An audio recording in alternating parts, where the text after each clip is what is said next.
All right, good afternoon, class. This is Robert Weldon, and this is my speech on validating information from the internet.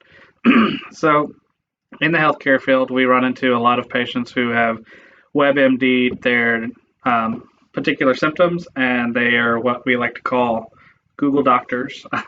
So they'll look it up and they'll come into the clinic with anything from, oh, well, I think I have botulism to leukemia, anything along those lines. A lot of times they become psychosomatic, and the symptoms that they read are what they believe that they have. So with that, we run into validating the information that you have on the internet that you can find. A lot of times in the medical field, we move forward by using guaranteed sites, the CDC.gov, PDR, which has to do with or Hippocrates. Those both have to do with prescriptions and diagnoses. We have a lot of, because I'm a part of HCA, we have a large network of validated and verified sources that we're able to use that we can use according to our Atlas page, just to make sure that we have all the correct information.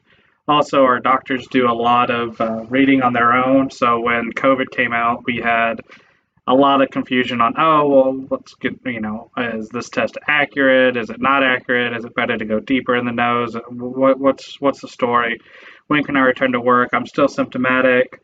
I don't want to be contagious. I don't want to get people infected. And let's be honest, this is the first pandemic a lot of us have had to go through.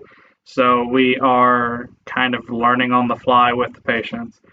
In that, like I said, we had a lot of good access to websites and news sources for our company, for the patients that we're looking for directly. CDC and the FDA are really good with anything from vaccines. Have patients come in. We do vaccines, and you do have the anti-vaxxer movement going on. So you have patients coming in. Oh, well, we don't vaccinate, and it's not really anyone's business, yes or no. I usually will ask them why they don't vaccinate. Oh, well, I read it on the internet. There's a funny thing you see on the internet where it says you can't believe everything you read on the internet, and I think it's by like Abe Lincoln or somebody who clearly was not around at the time of the internet.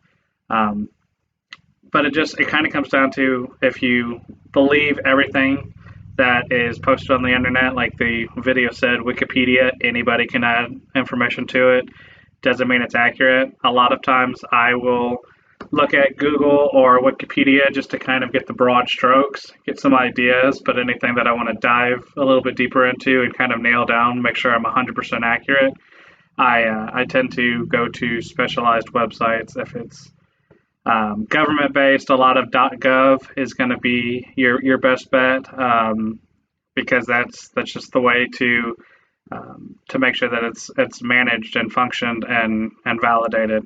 You can also use your libraries or pick up a book, but that's the difference between the internet and a book. A book has been validated and has colleagues and lots of other people that have actually weighed in on it. So that's about it. The one good thing with the internet I will mention is that books, don't get updated automatically when things change. The internet's usually pretty fast, so it's kind of that double-edged sword. Either you get half-right internet or half-right information from the internet, but it's updated frequently, or you get possibly outdated information that's 100% validated from a book.